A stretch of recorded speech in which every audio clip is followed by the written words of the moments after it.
Hello, everyone, and welcome to another fantastic episode of Breach Battles. My name's Daniel. I'm here to bring you in for our round 4 of the round robin as we play some of this Malifaux, the official Ink and Lyre Malifaux tournament. We are currently in round 4 of 7 of the round robin portion of our tournament, which we're using for seeding purposes and also to help learn the game. So if you haven't, if this is your first time visiting us, please go back and check out some of the other YouTube stuff over on our YouTube if you want to see our previous episodes and see how we're learning the game. Tonight's episode is a little shorter than normal. We're missing one of our groups, so unfortunately we only have 3 games to show you this evening. We're just scheduling conflicts and all that kind of fun stuff. So only about an hour 15 or so that we're going to be dealing with tonight, but that's okay. So before we get started, let me drop you a couple announcements. Tonight is, for those of you who don't know, today is September 28th. Tonight is the last night for September for Ink and Lyre. I know there's the 29th. I know there's the 30th. Oh, no, it's not. It's the second to last night. It's the second to last night for September here on Twitch for Ink and Lyre. If you don't know what September is when you can support your favorite creators by getting 20% off of your subscription to the channel and also 20% off of all gifted subscriptions.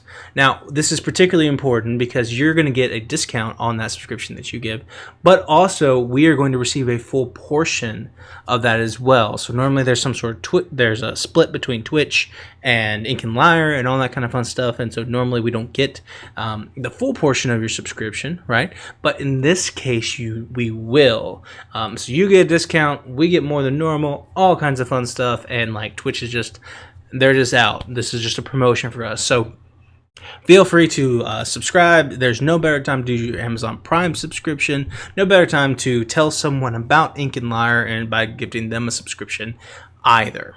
So we want to let you know about all of that. We want to shout out our partners. So we have many partners here at Ink and Lyre. So we're going to start with, let's see. Not that one. We're going to start with, let's see, Nine Realms Gaming. Nine Realms Gaming is a fantastic company. They make they make top-notch tabletop RPG accessories from the finest woods that this realm has to offer. You can go to their website at ninerealmsgaming.com. Use our promo code LYRE10 to get 10% off of your purchase. They're also fulfilling a bunch of our Kickstarter orders, so you can get your zodiac signs and things added to them as well. So go check them out if you need somewhere to keep all of your fantastic dice from DICEY Encounters. DICEY Encounters makes sharp-edged, glossy, chunky dice. They're fantastic and amazing. You can go over their websites that take commissions over in various times and get 10% off your purchase with the promo code that's in the chat as well. You go find them. They're amazing. Go check them out. Tell your friends about them, all that kind of fun stuff. And then, of course, we went to our newest and latest partner, which is Shop of Many Things. They make all those tactile, like tangible objects to help your home games when you are playing at home again at some point. And so these fantastic little, they make all the cool puzzles and all the journals. There's lots of things you can buy over there. Go to them, you get 20% off. 20% off from Shop of Many Things. So go check them out. They're amazing and wonderful and awesome. I believe that's all I have for this evening. Like I said, this episode's a little bit shorter than normal. You're going to see myself and Jake, and I think Lauren and Brandon. I don't know. It's going to be a lot of fun. So let's go check them out. Like I said, these 3 games all right in a row, and I'll be back in about an hour to let us get out of here. And I'll see you all on the other side. Down here, we're as happy as a hog in an outhouse. We got us some genuine pistol popping action in store for you today, folks. As always, I'm here with my third cousin on my mama's side, brother Christian.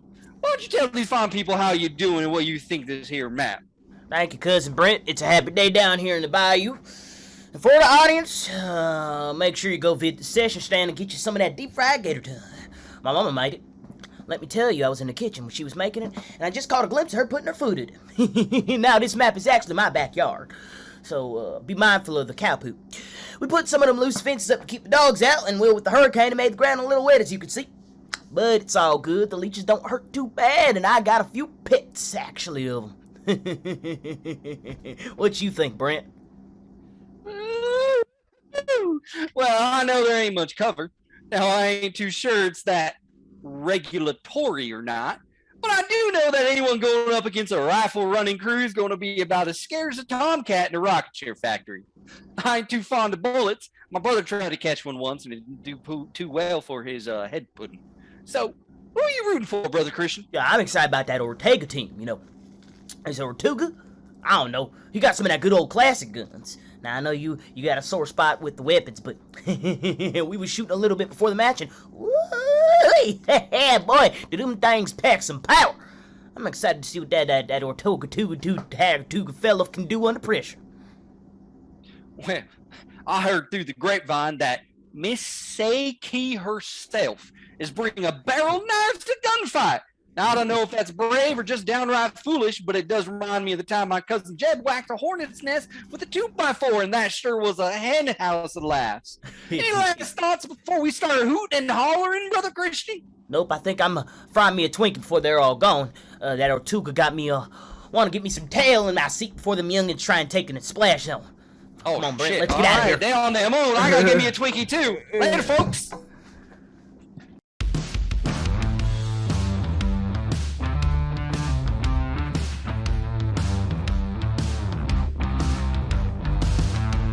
Alright, hello everyone, welcome to the Guild versus the Resurrectionists this evening, or this morning actually. Lauren, it's almost noon. Hi, I'm Lauren Hodges, and this evening I am going to be playing with Crewmaster Molly's Squid Pidgey. I wanted to play someone new this round. I mean, I love Seamus, and I was going to play Seamus, but there's absolutely no blocking terrain in this map at all whatsoever. So I thought it would be fun to try someone new. So I'm going to be playing Molly Squid Pidgey. One of my favorite things about Molly is Let's Caress. So anytime that Dylan... because I basically have line of sight of the entire board here. Anytime Dylan does the exact same action more than once, he's gonna take 2 damage with that model. So if he moves twice, he's gonna take 2 damage. If he interacts twice, he's gonna take 2 damage. So I'm excited about seeing that work. I'm also excited about playing Molly. She's got some interesting things. I can, constructive criticism. She's got some range stuff that's interesting. Yeah, so I'm excited to see how she works out. I also have a necrotic machine with +2 armor and like all these different fading abilities. Each of these, most of her minions and her henchmen, all that have this kind of like fading ability that can be passed between each other. The Forgotten Marshal, I think I got him mostly for range here. The Rogue Necromancy's pretty darn nasty. He likes to vomit on people, and he's disgusting, and he has lots of poison attributes that do healing. And then there's Philip and the Nanny, this creepy little guy here who's like a zombie, and he's pushing around an ugly little baby with a lollipop. Ugly? Come on, man. That'd be cute. He's got some interesting things as well. A lot of his stuff is kind of like range, like being in range of Dylan's models and how he can affect them. So we'll see how he works out. I've never played this crew. Again, I'm excited to play something new and see how it goes and have some fun. My Dylan is gonna step out for a moment so I can talk about my schemes here. Alright, go ahead. Alright, so for my schemes, I am going to say a couple because I don't want him to read my lips. So I do have Deathbed, which I don't have Deathbed. So we'll see if he's paying attention. He's not. I have Breakthrough. I grabbed so I have that. I'm going to attempt to use my Night Terror as much as possible, moving across the map and placing scheme tokens and scheme markers. And then hopefully like using detonate charges, like I don't know who I'm gonna get to first, but I'm just gonna be their shadow, and I'm gonna follow them to the ends of the earth. So we'll see how that goes as well. All right, you can come back now, Dylan. Try to be very quick when I talk about that stuff. But he didn't hear me. But yeah, so basically, this map is crazy. It's not gonna be easy to move across it. And go where I need to go with bridges, but hopefully my little flyy guy, if he doesn't get killed very quickly, which Dylan might kill him very quickly because he can fly. My little flyy guy, I'm gonna try to move him as quickly as possible around the board, so we'll see how that goes. All right, Dylan. Dylan.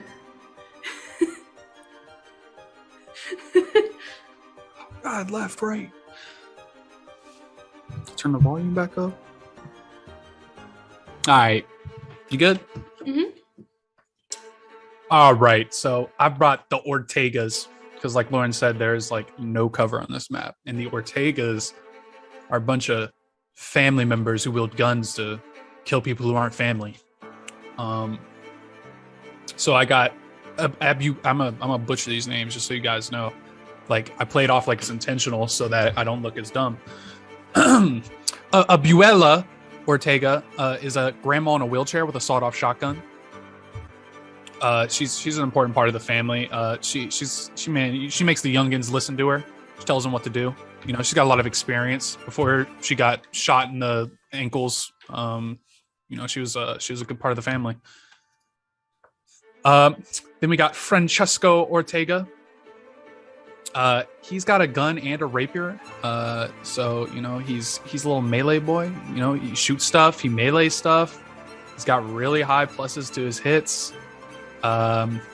He's got finesse, which is pretty good. We got Santiago Ortega. Santiago's pretty good because you can challenge people and then make it so they can't hit you. He's got good range also, obviously. I've Got Your Back is really useful. Yep. This is stats. Small. Everybody has like grit, fanatic, and whatnot on this team too. It's kind of nice.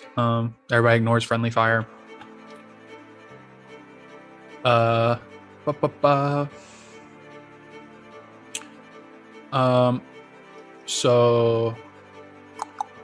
this guy was kind of cool. I thought it was nice how I could put him anywhere I wanted.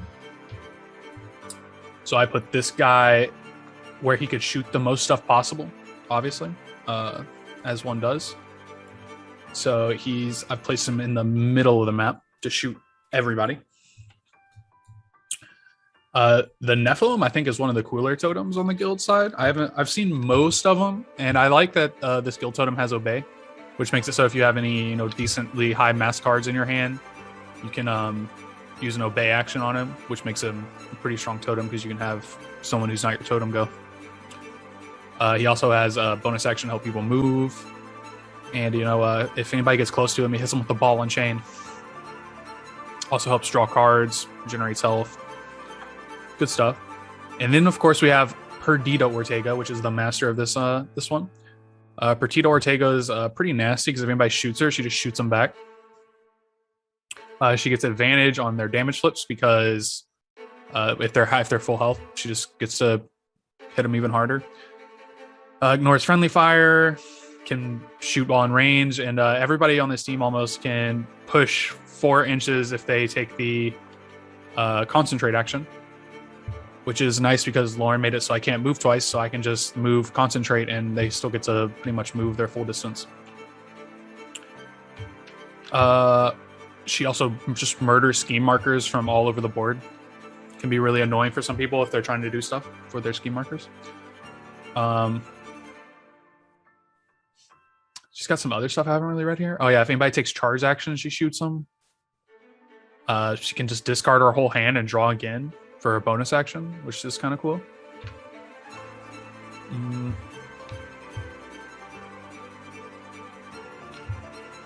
Analyze weakness is pretty nice because it has automatic tome.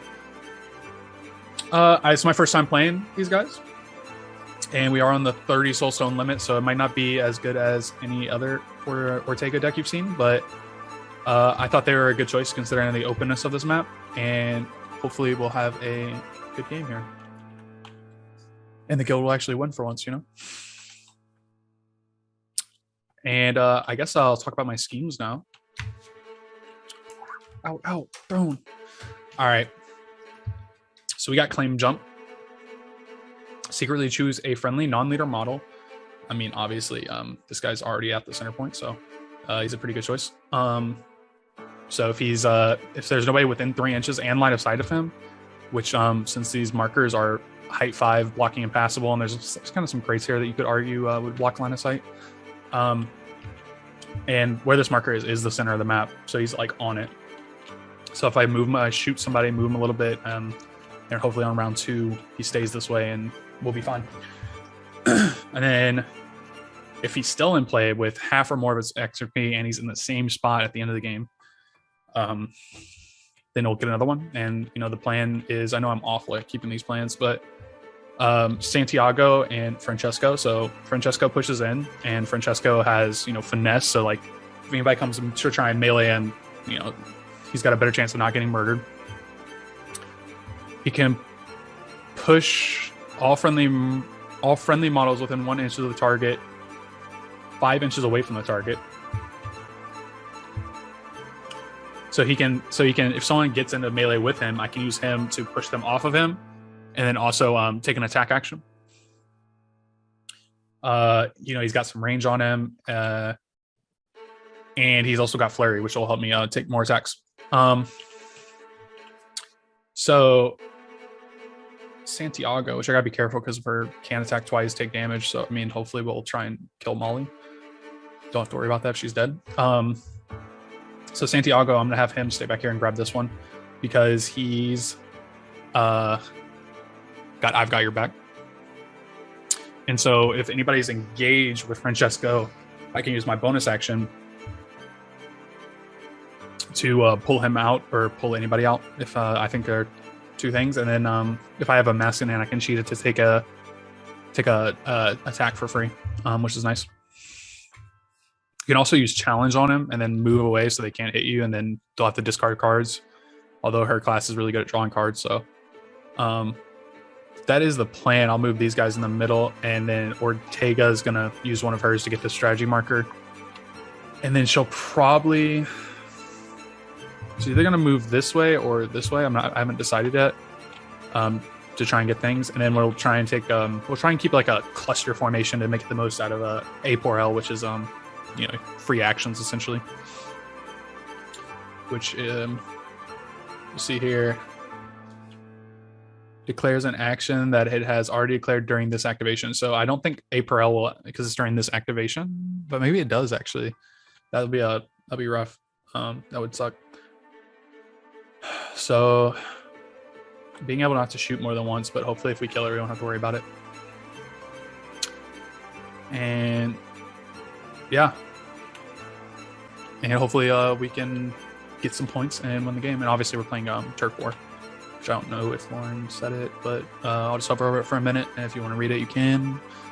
It's essentially change them to your side, and then you have to take 2 interactions to change them back. But if I kill somebody, I can change it. All that fun stuff. Yeah. So this is what we got. And we'll see you guys at the end of round 1.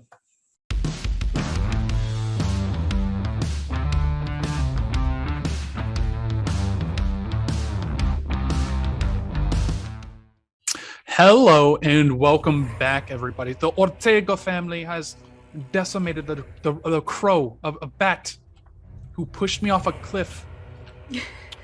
It's quite unfortunate. However, due to our family values, we took a lot of shots. We took a lot of shots this turn. We've inflicted some damage on the nanny. We inflicted some damage on Molly. And we have advanced across the center bridge, where it looks like a scuffle might happen for the middle. On the left side, we have intruders crossing the bridge without paying bridge taxes. Illegal, may I add. Perdido Ortega has deemed them for death for this punishment. They are almost within shooting range. If they dare move another step, we will not hesitate to shoot. Nino, I'm so sorry. You're gonna have to swim. You're stuck. Cliff was too impassable. Overall, I think the Ortegas are having a good enough time. She's measuring. Oh no, she's measuring. I think the Ortegas will make their advancement, and we'll see if they will come out on top. So far, if I had to rate them as my first time playing, I would say it's a 8. They're the best one so far. Thank you. This ends my TED Talk. Your turn. All right. So, I was very excited to play this crew, and I'm scared that I'm not gonna get the chance to play this crew. It's the end of round 1, and I've already lost a unit. The Ortegas ignore all line of sight, and just the range is ridiculous, and just yeah. I mean, my poor Batty Boo is gone. Poor Batty Boo is gone. He didn't survive 1 round. But now that things are starting to get close and stuff, I'm kind of excited to use some of the abilities that my characters have. So it'll be kind of fun to see how that pans out. Other than that, I got my 2 strategy markers activated over here, and So got my 2. Also got my 2. It just looks like it's going to be a bloodbath in the center of the board. Saying you're coming in for the flank on the left I and mean, front? we'll see. Who knows? Stay back. You'll probably kill me before I make it over there, so.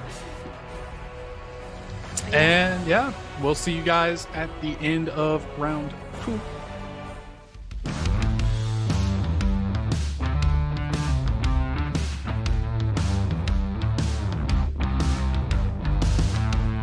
Okay, everybody, we are back at the end of round 2. The Ortegas managed to kill the nanny, which turned the strategy marker back to neutral. We managed to have Nina swim within 2 inches of the center line here, or the center point, I say, and he scored claim jump for us because there's no enemy models within 3 inches and line of sight of him. So he's claimed claim jump. We have 2 markers, so we also got our strategy marker. And the Ortegas have managed to just shove their way across to the middle of the bridge, where Molly sits, and there's a rogue necro coming. Got the necrotic machine back there, and we have some infiltrators on our flank here. We're looking to march up and steal my strategy marker, I suppose. Where we have our master looking to defend it. I think that's about it. I think the Ortegas are in a decent spot. Honestly, I really like playing them. I think they're pretty strong with the ability to have like discard a card and have someone else go. It's kind of insane. Yeah. Well, I'm slowly dying, 1 pawn at a time. I think this is gonna be a very short game. I don't think we're gonna even get halfway through, honestly. Oh no. I really don't think this game is gonna last long. Yeah, I lost turf, and yeah, it's not looking good, guys. I mean, I don't know what else to say other than I am not doing well, and yes. I lost Philip the nanny before I was ever able to really use him, as well as my bat, and possibly the rest of my crew as well before they even get to do anything. So I think a little precursor to this is my flips have been like godly. So like I flipped triple negative to attack her. That's true. Her leader. And my lowest card was a 9. I flipped like a 9, 11, 13. I think it was honestly, I think that was all double digits actually. I think it was like 10, 11, and 13. Yeah, so I've been flipping really good this game, besides the fact where I went to go kill Molly and I flipped Red Joker and Black Joker on damage. Yeah. It's been rough. Yep. Sorry, you can keep going. Nope, that's it. I really don't have much to that's say. it. Oh, I don't that's have it. That's it. other than I'm struggling. Yeah, we'll see you guys at the end of round 3.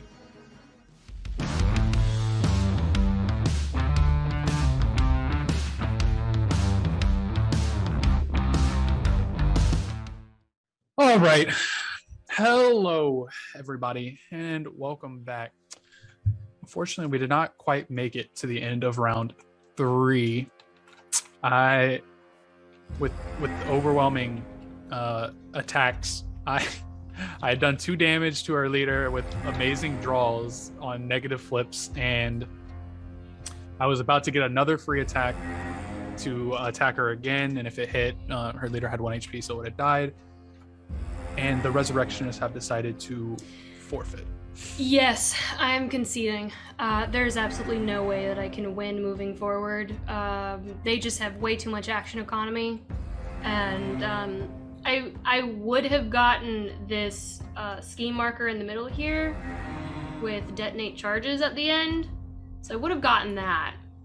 But yeah, they just have so much action economy. It would be near impossible for me to win. I'd have to. The only other thing that I was thinking of doing over here is have this crew run around, dropping more scheme markers behind here. But again, they have so much action economy. It would have been nearly impossible, I think, for me to win. Yeah, and I think once your leader died, you would have lost your back right strategy marker, so you wouldn't have been able to score from that. Yep. Yeah. Carnage. I don't Carnage. I don't want to be that guy either, but after I attacked her, I was going to use my next action to destroy a fucking scheme marker. Yeah, it would have, brutal. There's just way too much action economy. Yeah, with the I have 2 people with Obey. How you beat that? There's 2 people with Obey. Everybody has R4L, and I've kept them all within 6 inches of each other this whole time, moving in just a cluster towards the middle. Yeah, it's definitely not fun. But I'm glad you won, Dylan. I think this is your first victory. Second, give me some credit. I beat Daniel. Oh yeah, you beat Daniel. I forget because you've played Daniel multiple times. I have, yeah. Played Daniel normally wins. multiple times. Yeah. So now we're like 2 and 3 or something like that. I think. Our record's not good. Our record's not good here at the guild. But maybe, I don't know who you'll be playing. Yeah, I was gonna say maybe I'll just play more Perdido and just shoot everybody to death. Yeah, it was a fun game. For one of us at least. Which is how this game seems to end. It's like Monopoly, only one person gets to have fun. It was pretty painful for me. I'm not gonna lie. It was pretty painful for me. I didn't get to use half of my team, and part of the fun of the game is playing with the team, and I don't feel like I got to use them at all. Yeah, it was a bad map it was a good map for the Ortegas. I had never played them before. I just knew they were a lot of ranged attacking units. And so I was like, open map, not a lot of stuff to block line of sight. Just shoot everybody. And yeah, so that's what we did. And the Ortega family came out on top. All right, we'll send you over to the next game now, if there is one after us.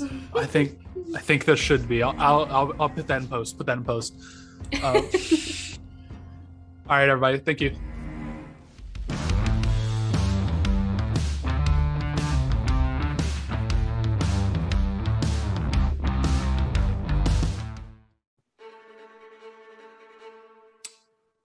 Hello, everyone. Welcome to tonight's episode to round robin number 4 between the Outcasts and the 10 Thunders. My name's Daniel Hodges. I'll be playing the 10 Thunders tonight, and I'm sitting here with Jake. What up? My name is Jake, and I'm going to be slaying tonight. I'm currently a servant and always will be a servant of Hamlin, the Outcast, but tonight I am going on a different journey. The story is not traced itself back, so hi. Okay. Well, you know what? How about Jake? How about you start? How about you tell us about your? I know you're not playing Hamlin, but let's start by talking about our crew. So why don't you begin with your group? Yeah, I will. Recently, last time in Breach Battles, following the tale of the Outcasts, the Victoria Chamber and Victoria Chamber, her sister, her twin sister, they had made their way down into the sewers where they duked it out with the Bayou.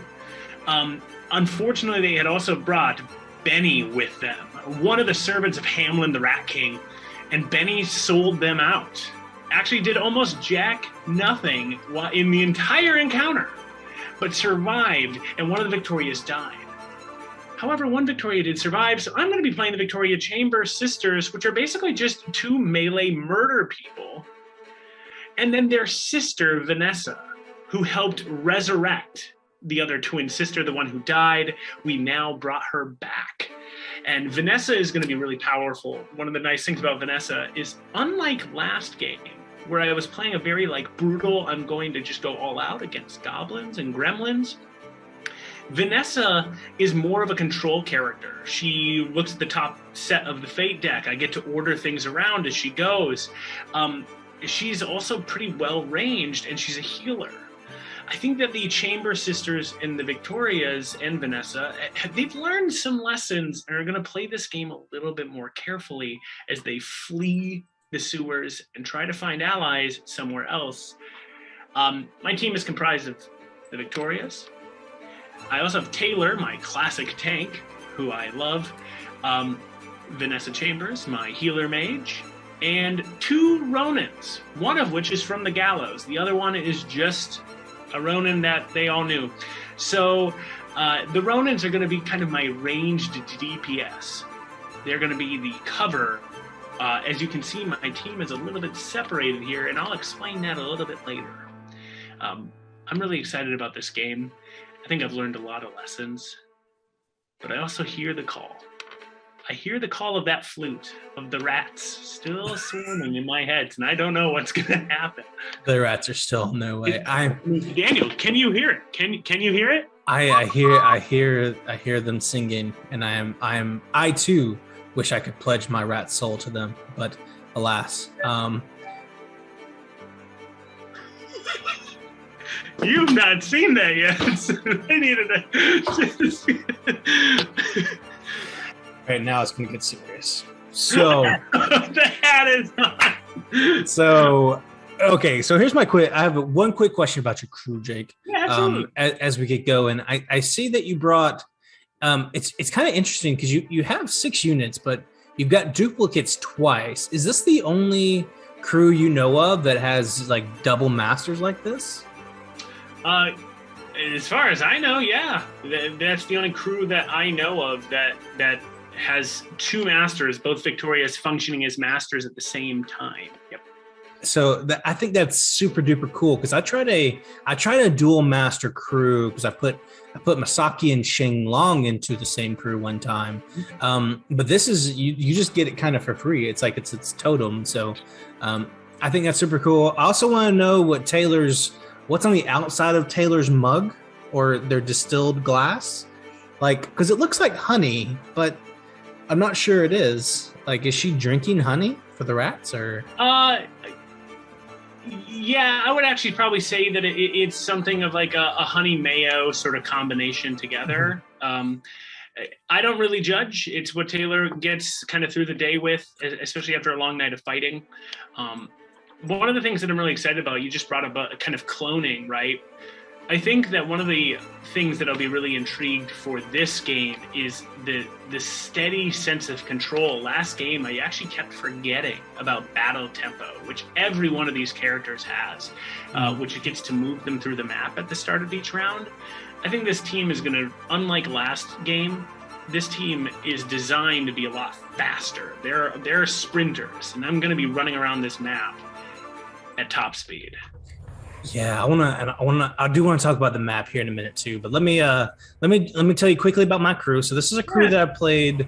I played this crew against the Arcanist. So this is a Masaki crew. I've changed it up a little bit because I didn't bring Shin Long. Instead, I brought Makano Ray and I brought the Ninja Torkaj. And so we're bringing here Masaki's got the really cool shadow ability, which I think is going to be super helpful in this particular fight. So I'm pretty excited about that. I also brought 2 soul stones to the fight. Now we're gonna let's talk about the map real quick. I don't have a backstory for my characters, how they got here. I'm just trying to have a good time. So, I got you. Yeah, it's different kind of game for me. So, cool map designed by Tess here. So we've got 5 main islands, which basically have no cover at all while you're on them. But because we're playing Turf War, you have to get onto them in order to score. So that's going to be a lot of fun. This is Turf War, so if you played with us before, the rules are simple. All one needs to do is get a friendly model in base contact with a strategy marker and take the interact action. You can turn it over to your side. If you have more tokens than you have victory points for that strategy, you score up to a maximum of 4. So, and in this one, it is this kind of like control-based thing. So you do have to take 2 actions to go from, let's say, friendly to neutral, then neutral to enemy. So you do have to do that. You will need to take 2 different options for that. Go ahead, Jake. I would say though that if you kill a unit, like if Daniel kills me and I have my thing is already claimed, it flips to neutral. Turf War is interesting because it is a little bit more of you want to duke it out a little bit as you fight each other to try to switch the markers. Yeah, and it's all about where they are. So in order for someone you can do that if you kill a unit that is in this quarter or this quarter or this quarter or this one. Fun thing about the center line is no matter where you are, you can flip that one. No matter where the unit dies, because it lies at the intersection of all 4, theoretically speaking. So you may always flip that one if you so choose. So that's a lot of fun. So unit's death is really big in this one, and I think that's reflected in our crews. We only brought 6 each. Yeah, I'm gonna actually just say one thing, and this is more of just a warning to Daniel. I'm gonna talk about this in the strategy a little bit. I just want you all to remember, Vanessa Chambers, when she stands on the center line, gets a +2 and tomes to all ranged attacks. And so get ready for the turret standing on the center line of this entire map. Wait, only when you're on the center line? When on the center line, this model receives +2 and tomes to all ranged attacks. Where is that? It's harness the ley lines, and so it's going to be this is Vanessa Chambers, not Victoria Chambers. Oh, okay. I was like, what? No, yeah. Oh my gosh. Okay, so Vanessa Chambers has to die. That's all that is. Okay, great. Sure. Good to know. Okay, why don't you go first? I'll throw it to you.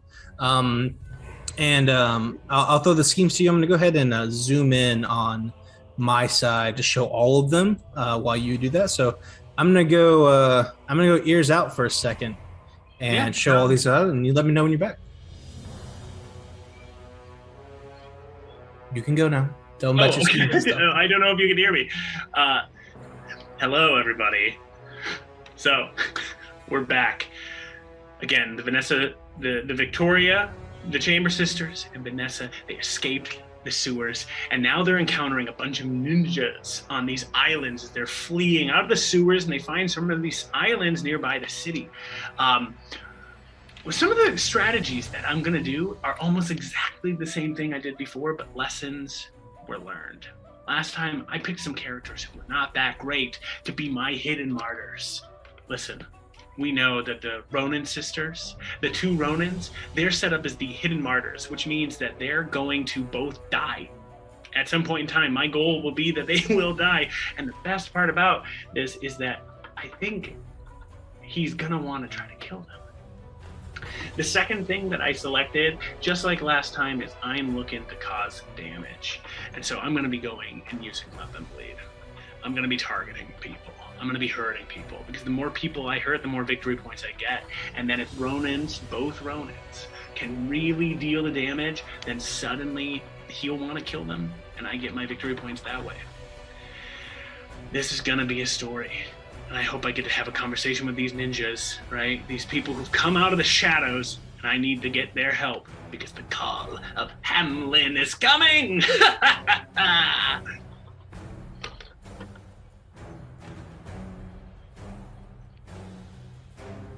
All right, I'm back. Are we good? Okay, are you turning off? You muted? You good? Okay, great. Awesome. See, I don't like that he answered when I asked, and that's the main problem here. So I'm going to go over these real quickly. So what I did, so I was looking at this map, and I was looking at Misaki and her abilities and all that. I've got my katana snipers and all that kind of stuff. I know that Jake is going to come out here and just muss some of my people up. So I chose Hidden Martyrs because I expect some of my people to die. I fully expect that, and I want to score when they do. So I've got the Hidden Martyr scheme picked out here, and I have selected Torquage and one of the katana snipers. I think the first one for that skill. And then I have chosen Outflank. So Outflank is a fun one where all you gotta do is have people near the edge of the map. And so part of my goal is to spread them out. One of the things that I'm going to benefit from that he's not necessarily is about adjacency to one another. So like when my people are further apart, they actually kind of do better like away from each other. They have that capacity to kind of be on their own. And his really don't. And so they kind of work better when they're close together. So I'm going to try and spread them out. I'm trying to outflank them. I'll try to score that way. I don't know if I'm going to be able to hold all my people on the board, so I'm concerned that one of them might die, or both of my Hidden Martyrs might die, and I'm probably not going to survive that one. So a little concerned about that, but we'll go through it as we get it. So that's what we got going on. Jake, he's eating something. Jake, he's not even looking. That's fine. He's back. Okay, back, Jake. All right, awesome. So what we're going to do is we're going to go ahead and do our deployments. We're going to get set up. We are going to draw our cards and finish our first round. And when we're done, we're going to come back here to you guys and wrap this whole thing up. So we'll let you know when we're done. We'll let you know what we got going on at the end of round 1.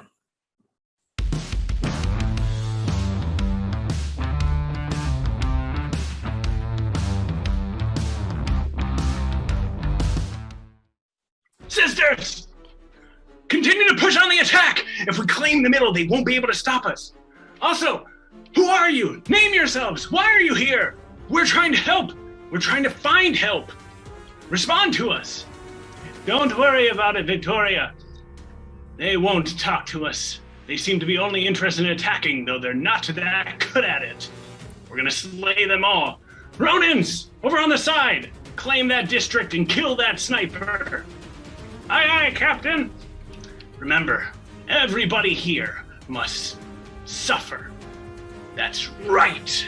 I, Victoria Chambers, will get revenge for my original sister. This simulacra will do nothing for me. Hey, that kind of hurts my feelings. And so, everybody, that's a little bit of the bit.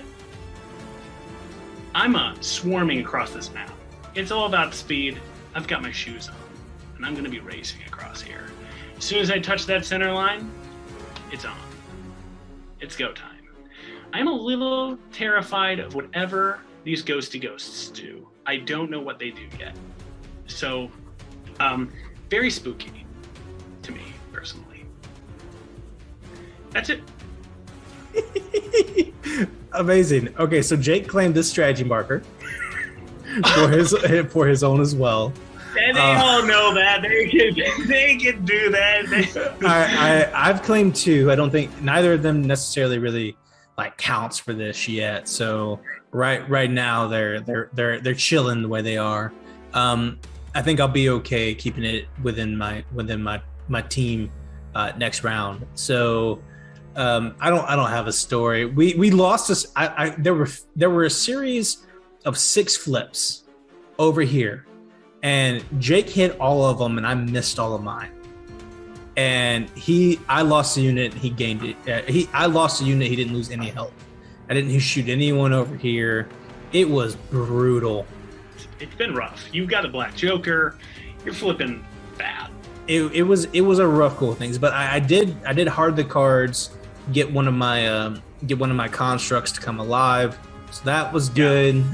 Very, very, very happy with that. I can see there's stuff coming my direction, and Life is gonna be hard for a little bit here, but we're gonna do our thing. We're gonna try to stay alive, and we'll go from there. But we'll be back at the end of round 2 with answers to all of your questions. I do want to say, right now, Torakaj, he's hiding under a bridge. Yeah, I'm coming for him. The thing about this map is that there's no cover, and so we're gonna see how this shakes out for everybody. I feel like there's a big shoot 'em up game going on. Right now. Yeah, it does kind of feel that way. It does feel that way. Okay, all right. Well, let's we'll be back. We'll be back here in just a minute.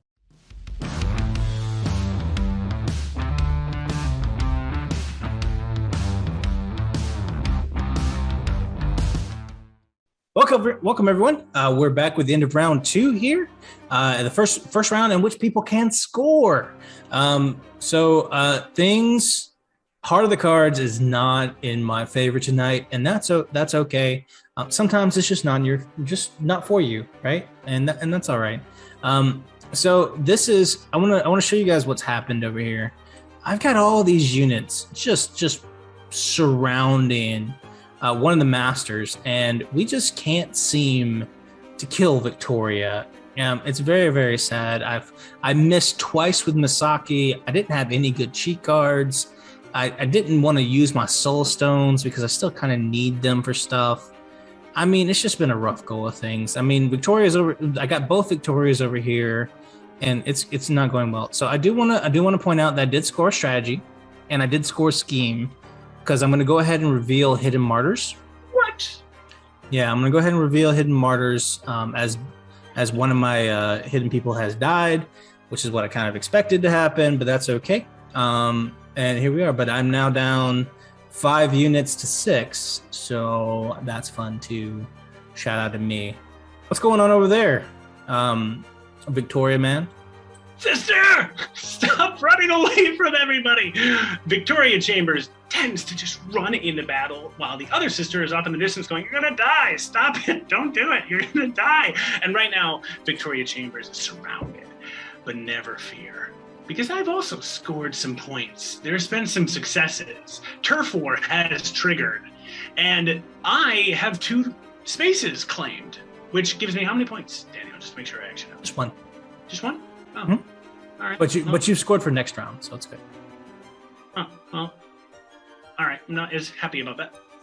Sorry. Anyway, I've slain a couple more of Daniel's people. I killed his ninja, Takaraje, and I've also killed, I think, a ghost. Oh no, a ghost killed itself on a Heart of the Cards red Joker. But it was pretty nice. My Ronin are charging around to the side and are just kind of doing their thing. This Ronin's probably going to make it over to this token here coming up and probably claim it for herself. And yeah, there's just a bloodbath over here, and we're going to see how it shakes out. I have not scored any schemes. No schemes so far. Yeah, I'm down a lot right now.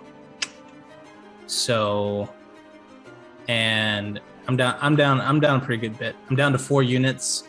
One of them's a summoned unit. I'm having a rough go of things. So let's see. We'll be back at the end of round 3, and we will let you know how things are going. Woo!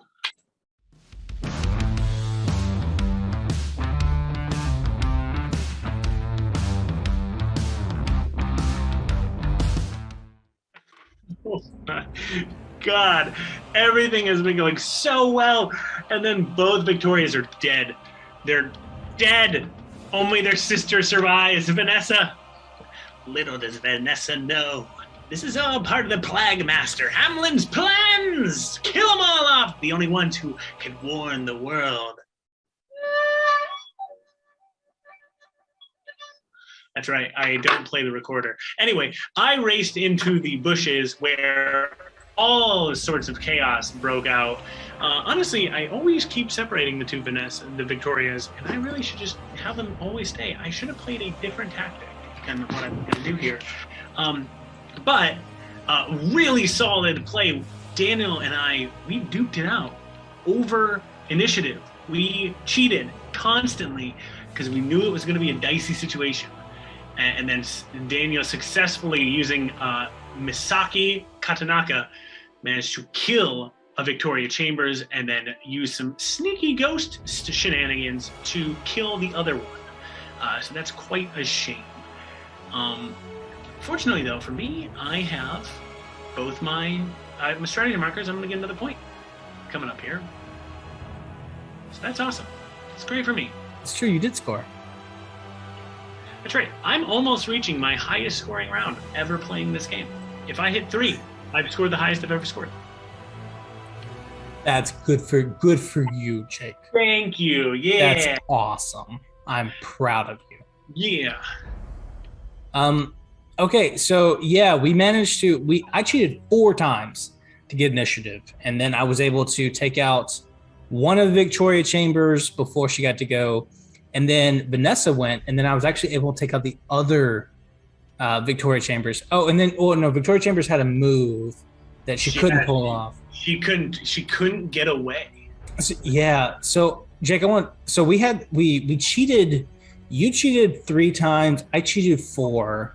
I have 1 extra card than you. Yeah. And then we got into this like Misaki charge whole thing with one of the Vanessa Chambers. So there was a moment when your Vanessa Chambers needed to do something, but you just didn't have the cards, right? Were you out of cheat cards, or what was the deal there? No, I just didn't have enough. I didn't have the card number that I needed to get to be able to move her out of there. Because what was happening was Minako, who you had come into contact with, if I hurt Minako hurts me back, right? Yeah. And I hurt Minako. So what I was trying to do was have Victoria use her tactical ability to push herself to your weaker people, and then she would just have murdered all of them.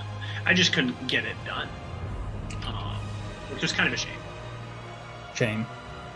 But that ended up with my people over here on this far side. So I basically have all my people now out of position. Jake is really taken over the top rank over here. He's about to score this guy. I think I can score 2, but it'll be 2-2 or 2-3. He'll still score again. This is gonna be a really serious round 4. So we'll see how things go. See how things shake out. So we'll be back at the end, and we will let you guys know how things have gone. So yeah, this is getting dicey. It's intense. Okay. I want to just say, Daniel used some good cheese to defeat me. That was a shame.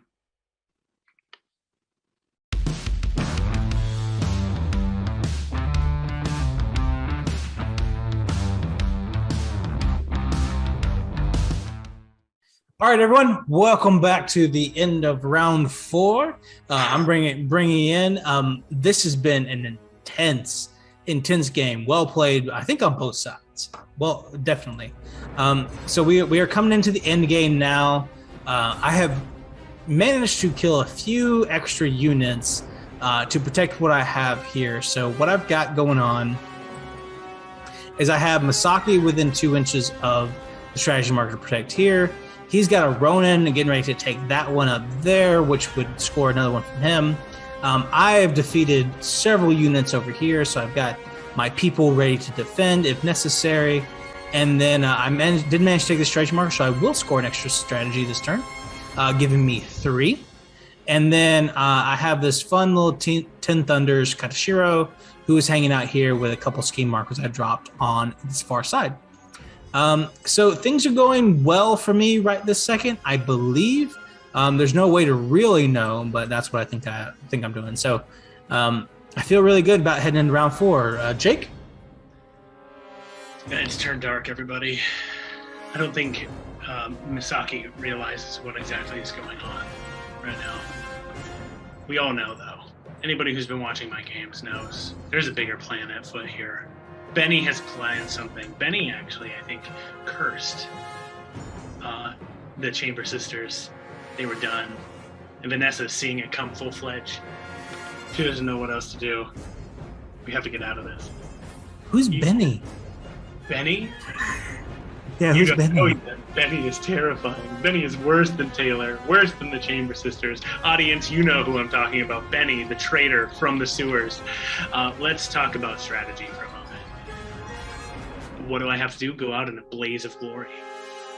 Daniel doesn't even know yet, but there's one move in my back pocket that he hasn't seen, and it's about to get crazy. You ready for the fastest round 5 ever? Let's do it. All right. Proud of us. Let's go.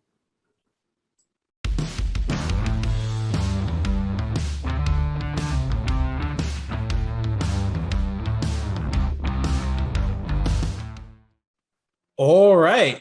We are back. We are here at the end of round 5 with myself and Jake, and a fantastically well played game. So we have finished the end of round 5 and the end game as well. So I'm going to recap you on everything that happened 10 Thunder side.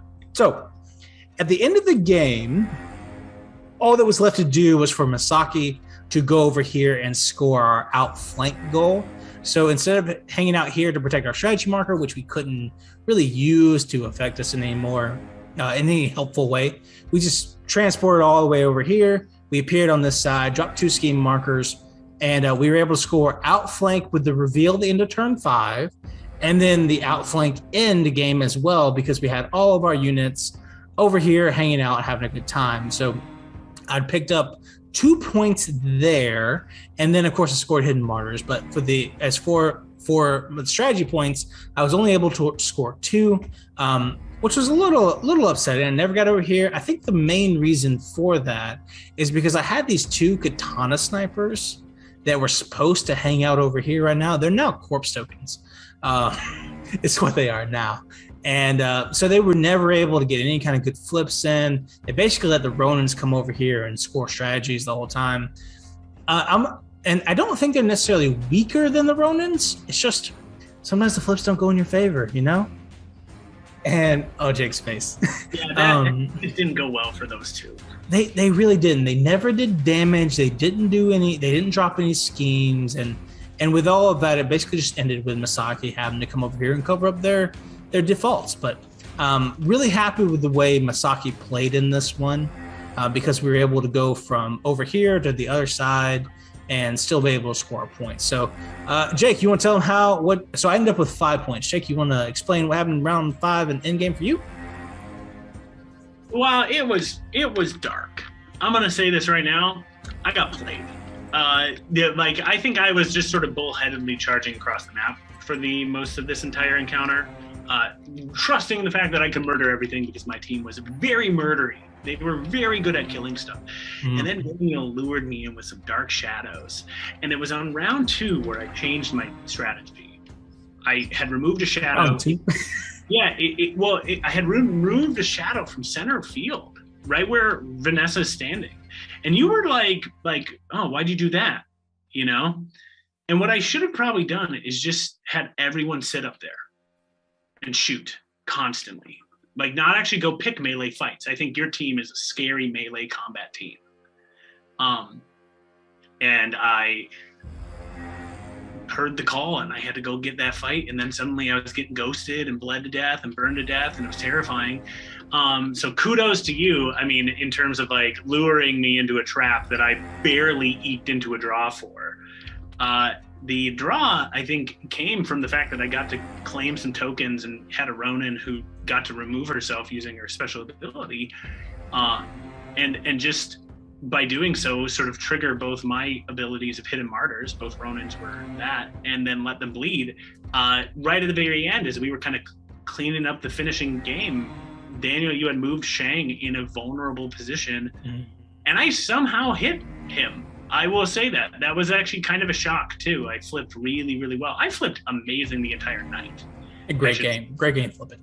Yeah, it was all red jokers. Daniel, you never got a red joker. You got all black jokers. Oh my God. I never flipped a red joker. You never flipped a red joker. I played the whole game and never flipped a red joker. Yeah. So audience, I'm just going to let you know. The Victorias are dead. Vanessa Chambers retreats, barely eking out a draw, and now has to go find her new ally, the new person, because remember, the call of Hamlin is coming. and we don't know what that means precisely. I don't know what that means. Audience, let us know what you think it is.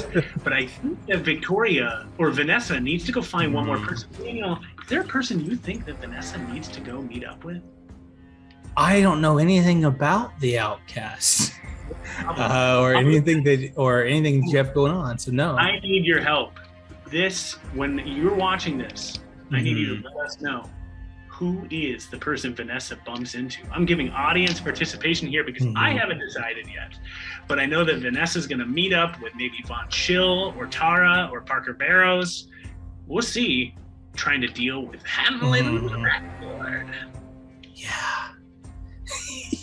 I'm very excited to see Hamlin in the end game because he's so fun.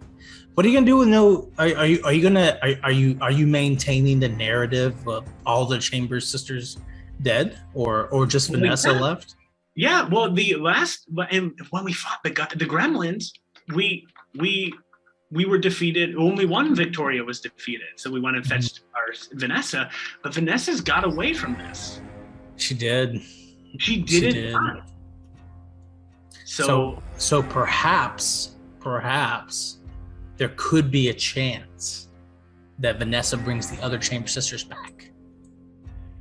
Yeah, we'll have to see. I don't know. What are the repercussions for bringing someone back to life twice, Jake? Not good. Have you seen the Not resurrection? Good. Am I right? Not good. Okay. Hey, thank you everyone so much for joining us. We're gonna send you on to the next game, or possibly the end of this series. Great game, Jake. 5-5. Schemes well done. I had 3 schemes and 2 strategies. Jake had 3 strategies and 2 schemes. Well played game all around. Good effort to all of us. We will see you all next time here on Breach Battles.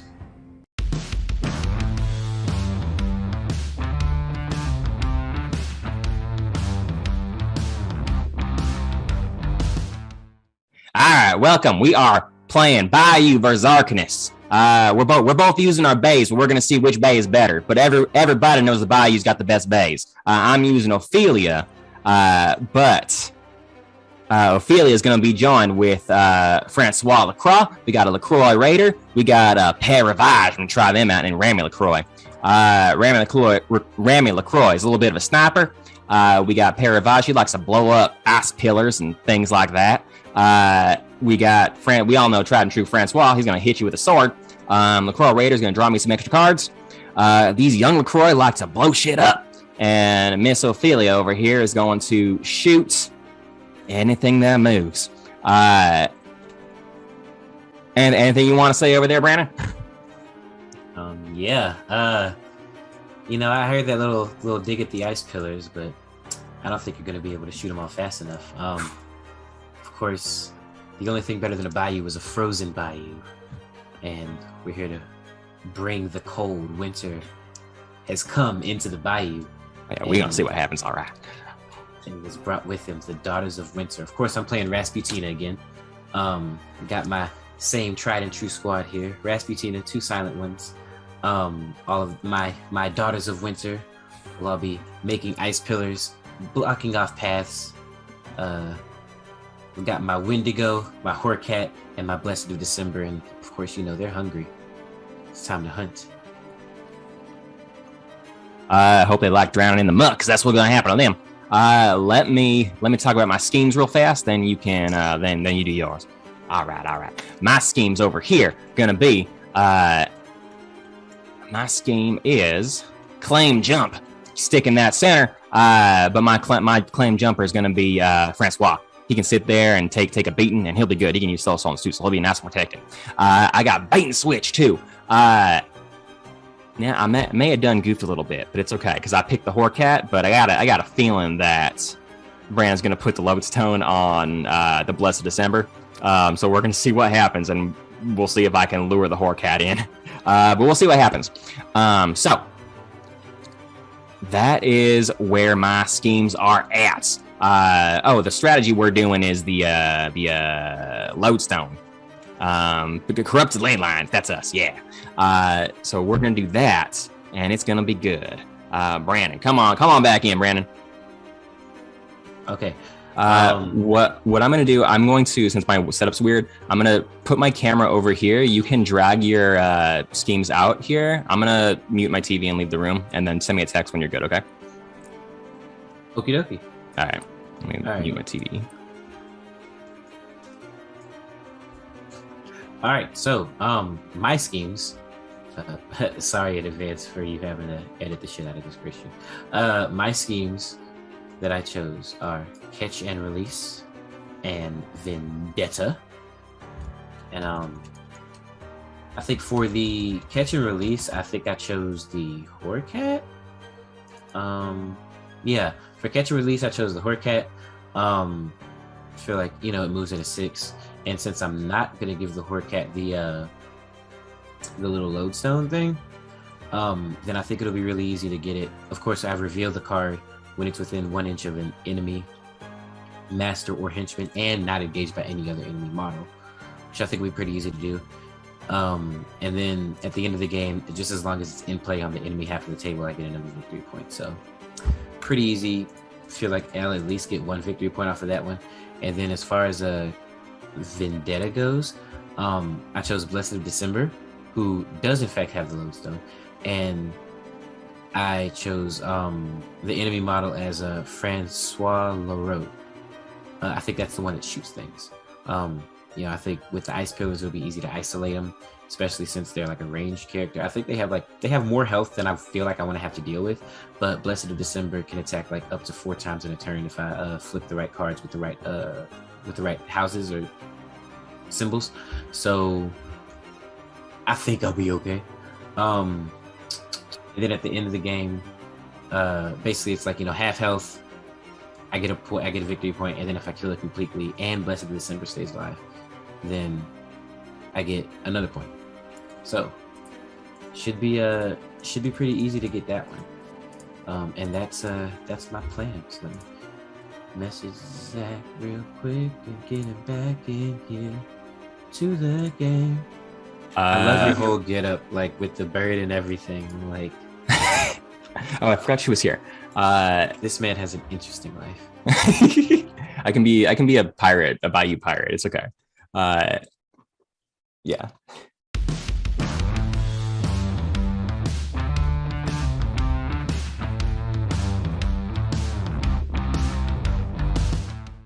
All right, so round 1 has ended, and these little goblins proved to be a bit more formidable than I thought. I had this entire little bridge over here completely frozen in ice, and this guy, where is he? You mean Paravage all the way over here? Yeah, Paravage. Blowing up your shit? Yeah, blew up 3 of my ice pillars with a bonus action, though. You're damn right I did. And was able to just march on in. It was very disrespectful.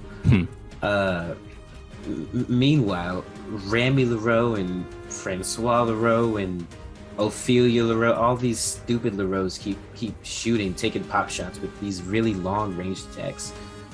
Very annoying. And they all seem to be coming after Rasputina, which sucks. I'm guessing that he has a vendetta against her or something. And so basically I'm just gonna have to keep her from hitting half health. Also, it looks like we got Ophelia creeping over here in the hidden tall grass, but I'm not afraid. I've got my Horcat over here, and he likes to hunt. The only vendetta I got is against Rasputina, but she makes the bayou cold, and I hate that. We're little tiny gremlins. We can't deal with the cold. The bayou's supposed to be warm and stinky, and that's the way we like it. Encroaching on our territory, bringing the winter. Not on my watch. But yeah, they got ice pillars for days, but nothing Paravage can't handle. I do have Ophelia in the underbrush, but it's all good. We got we're both about to get 1 point because Brandon has this one captured. I got this one captured, so let's bump that up real fast. And then I think we're about to be good. Rami's still in position to hit Rasputin again. Ophelia's still in position to hit Rasputin again. And then it's about to be Francois is about to be in position to hit Rasputin again. So we're about to see what happens. About to see what happens right quick.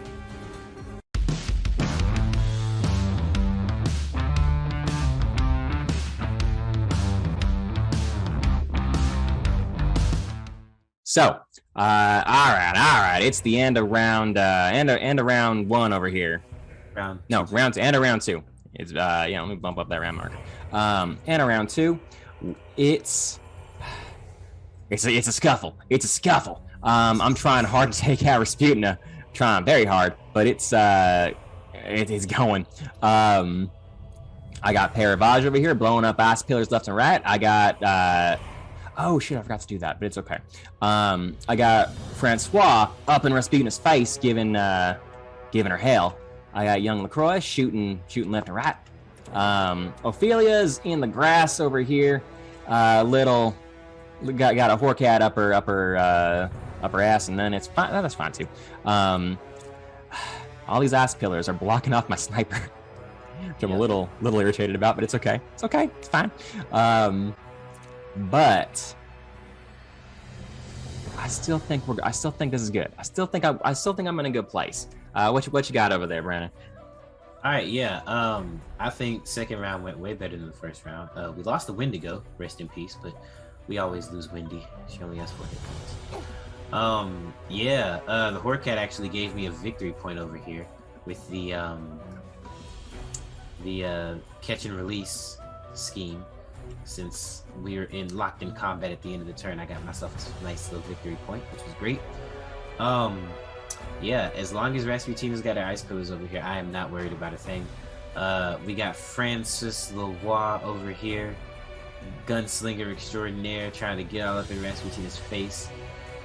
I don't know what he's thinking. He just walked into the lair of the ice dragon. He just walked into the ice queen's throne room. Like he is not going to survive the next round.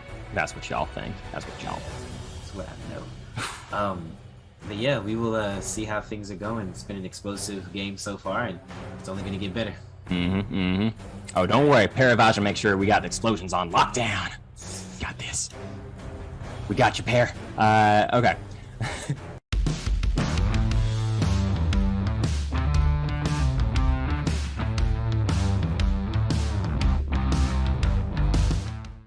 All right, so that was the end of a quite explosive round 3. The game just keeps heating up, man. It's crazy. We had Ophelia over here running for her life from the Horcat. The Horcat nipping at her heels, but she only has 4 hit points left.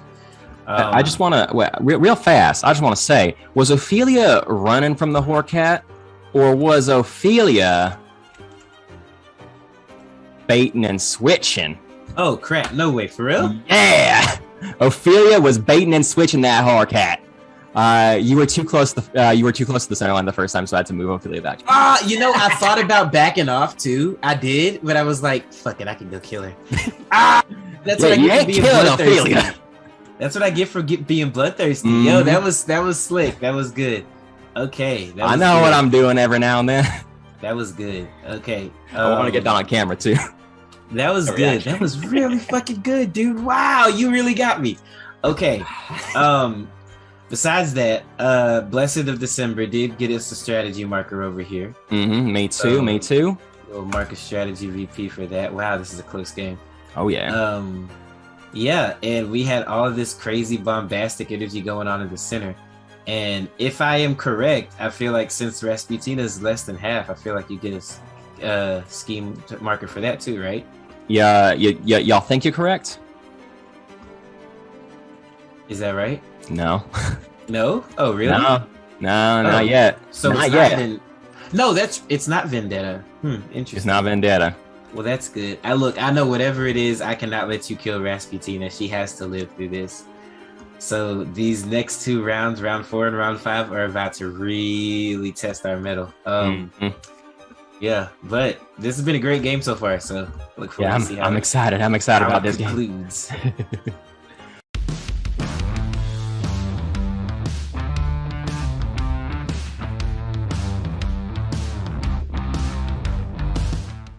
All right. I did it. I did what I set out to do. Because I went ahead and killed Rasputina. She gone. That's what you get for chilling up this here bayou. But I I got another little problem to deal with. This Blessed December over here is a little bit of a problem, but it's okay. Cause she ain't getting to the middle, trying to get that lodestone on over here. Not happening. Not on my watch. What I do have is a young LaCroix over here. I got Rami LaCroix keeping his sights on this Blessed December. He ain't making it past Rami LaCroix's sights. Ophelia LaCroix took out the Horcat. Why is she at 0? She should be not be at 0. But we're gonna fix it. I think she had 2 left, right? I don't know. I don't remember. She had 1 left. 1 left? All right. She had 1 left. Or which is good. Maybe it was 2. I don't remember. I know she was like 1 weak damage away from death. Yeah, which it's not gonna matter. Because she ain't making it past 4 of her kin to get the Blessed December isn't gonna make it past 4 of her kin. That's for sure. We'll see. There's a nice pillar over here, but it's okay. It's okay because I got this in the bag. What you got over there, Brandon? What you thinking of? I got something for you, man.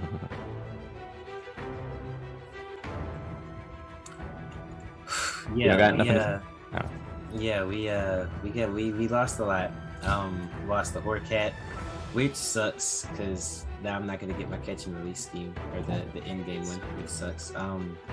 Lost Rasputina, which I thought was gonna give you a scheme, but apparently not. You just really don't like Rasputina. I just really don't like that Winter Witch. Okay, but you know, I've still got a couple of tricks up my sleeves. You know, I won't reveal them all here, but stay tuned and find out.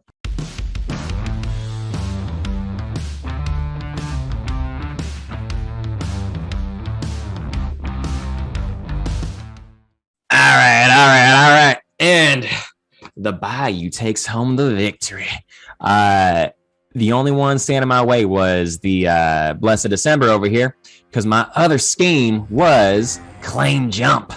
That's why Rasputina had to go, because she was standing in the way of the claim jump. She was trying to stake my claim right out from under my nose, and I can't have that.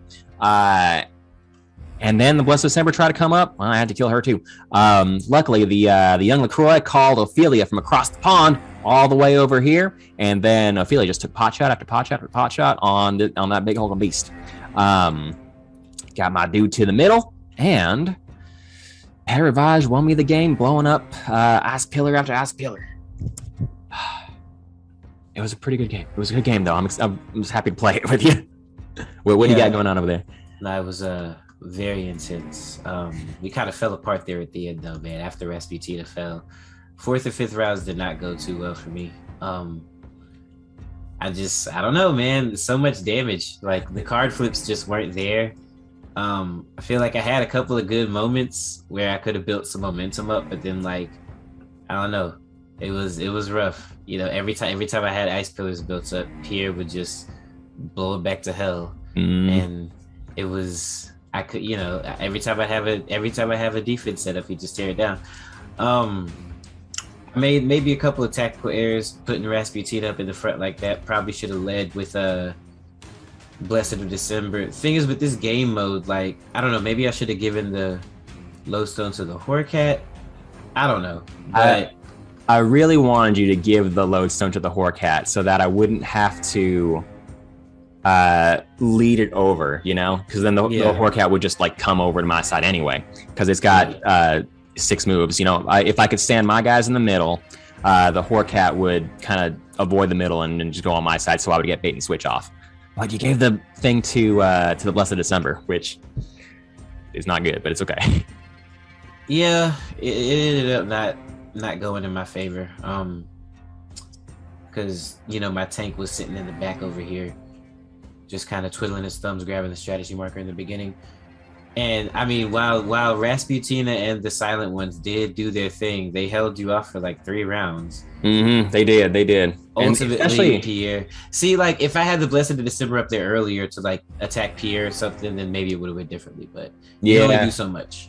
Yeah, well, this is what these games are for. They're practice. So we figured out the tank. Keep the tanks in front. Yeah. But this was a good game. Next time we play, though, I'm gonna bring some different shit at you. I hope you know that. Like, it's gonna be different next time. But yes, this was a very intense, fun game. You had me sweating. And I know I look stressed, but I loved it. Like I had a great time, for real. Hey, it was close. It was close all the way up to the very end. All the way up until the end. Yeah, you just blasted off, man. But okay, so it was good. Get a shot of the final score, and that's what we'll. All right. Fucking 7-3 over here. 7-3. 7-3. But it was good. It was good time. Good times I had by all. All right. Signing off. See you guys next week. Laters. And we're back. That's it for this episode of British Battles. Like I said, short one this evening. Like I said, we were missing one, so next week we will see CJ and Brent as they take on their next round robin game. So next week we'll probably have 5 games to show you.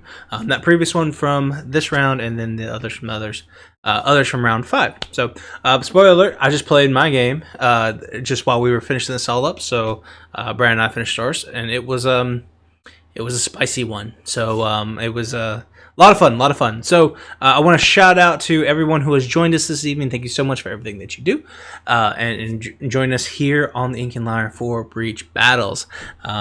Go follow all of our partners. Join us or support all our partners: Nine Realms Gaming, Dicey Encounters, the Shop of Many Things. You can support this channel, or this. You can support us here at Ink and Lyre by subscribing. You can follow. You can go to our YouTube. Follow us on Instagram and Twitter and Facebook. All those places at Ink and Lyre everywhere. The next time you will see us is tomorrow as we bring in Candlekeep Mysteries on Iron Valor. So Brandon's going to be DMing that, and they're making their way through all the books of the library. So go check them out tomorrow. That's at 7:30 Central Standard Time, or 8 o'clock Central Standard Time, one of those two. And 7:30 Central Standard Time. You can check out Iron Valor, and then on Fridays we have Short Rest. You can find us as we take a break from our crazy week, and then Mondays is Fate's End, our flagship Dungeons & Dragons homebrew show, where you can see Stargazer's Guide to Aurora, featured on our Kickstarter, which we're still working on, planning to release in January. So go check all those things out. We will see you here next Tuesday for week 5. Just 3 more weeks of this, and then we're going to get into the live tournament. So we were talking about doing a standings update as well. So watch our socials. Maybe we'll put it out over there, an update after CJ and Brent have played their game, and we'll see what's going on there. So lots of bloody violent fun. Accurate. I'm gonna send you guys on a raid somewhere. I don't know where yet. It'll be around. Thank you all for joining. We will see you all here tomorrow. Bye bye.